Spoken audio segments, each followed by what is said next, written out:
Oqsillar deyarli barcha tana va hujayra funksiyalari uchun javobgardir.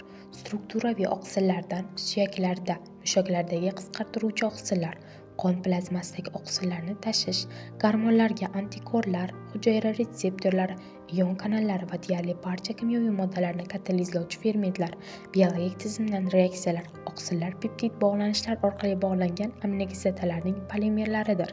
Aminokislota guruhidan, karboksil guruhdan va noyob ion zanjiridan iborat. Markaziy uglerod A uglerod bilan bog'langan. Kengaytirilgan zanjir bo'lish o'rniga oqsil aminokislotalarning kengaytirilgan zanjiri bo'lishi o'rniga odatda 3 o'lchovli shaklga aylanadi. Uning funksiyalari juda muhim bo'lgan konformatsiya, struktura, aminokislotalarning yon zanjirlar orasida o'zaro ta'sir natijasida hosil bo'ladi va shuning uchun aminokislotalar ketma-ket bilan belgilanadi. Oqsillarni tashkil etuvchi 20 ta aminokislota deyarli yarmi muhim, ya'ni organizm uchun juda muhim. Ular sintez qila olmaydi va ular ovqatdan olinishi kerak.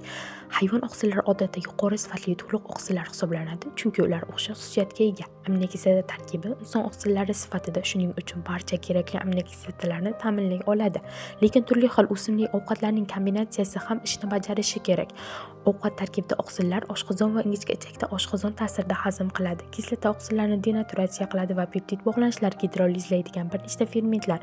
Ular birgalikda oqsillarni alohida aminokislotalarga parchalaydi, keyin ular suriladi, qon oqimiga kiradi va jigarga tashiladi. Jigar bu aminokislotalarni yangi oqsillar sintez qilish uchun foydalaniladi. Ular aksariyat plazma oqsillari. Jigar shuningdek to'qimaga xos aminokislotalarni sintez qilishi uchun boshqa to'qimalarga erkin aminokislotalarni tarqatadi. Oqsillar hujayrani genetik ma'lumotlari asosida genetik ma'lumotlardan foydalanib sintezlanadi. Kod va tartibga solish signallari. Har bir hujayra o'ziga xos funksiyalarga ega bo'lgan oqsillar to'plamiga ega. Tana oqsillari doimiy ravishda yangilanadi. Qadimgi oqsillar erkin aminokislotalar bo'lishi, ular qayta ishlanadi va parhez bilan birlashadi. Yangi oqsillar hosil qilish uchun aminokislotalar, uglevodlar va lipidlardan farqli o'laroq oqsillar keyinchalik foydalanish uchun saqlab bo'lmaydi. Hujayralarning oqsillarga bo'lgan ehtiyoji qondiradigandan so'ng ortiqcha aminokislotalar parchalanadi va energiya uchun ishlatiladi yoki glyukoza yoki yog' kislotalarga aylanadi. Aminokislotalar energiya ishlab chiqarish uchun foydalanish energiya tanqisligi bo'lganda ham sodir bo'ladi. Masalan, uzoq muddatli jismoniy mashqlar yoki uzoq muddatli ro'za tutish payti bo'lgani kabi. Energiya ishlab chiqarish yo'llarida azotli birikmalar yo'qligi sababli. Birinchisi aminokislotalarning parchalanishdagi bosqich. Bu amino guruhning deaminatsiya yoki transaminatsiya orqali yo'q qilinishi. Ketokislotalarni ishlab chiqarish uchun ba'zi aminokislotalar to'g'ridan-to'g'ri deaminatsiyalanishi mumkin, boshqalari esa o'zi amino guruh o'tkazishi kerak. A ketoglyuratsiyaga aylanib glutamat hosil bo'ladi. Keyin esa A ketoglyuratni qayta ishlash uchun deaminatsiyalanadi.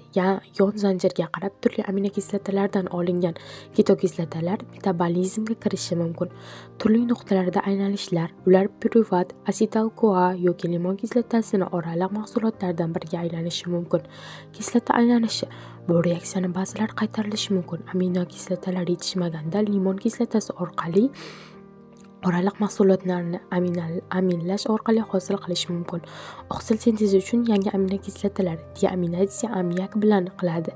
Bu esa to'planib qolganda zaharli hisoblanadi. Jigar ammiakni siydik bilan chiqarish uchun karbamidga aylantiradi. Protein miqdori haddan tashqari yuqori bo'lganda ekstremal parhezlar buyraklar azot bilan to'ldirilishi mumkin.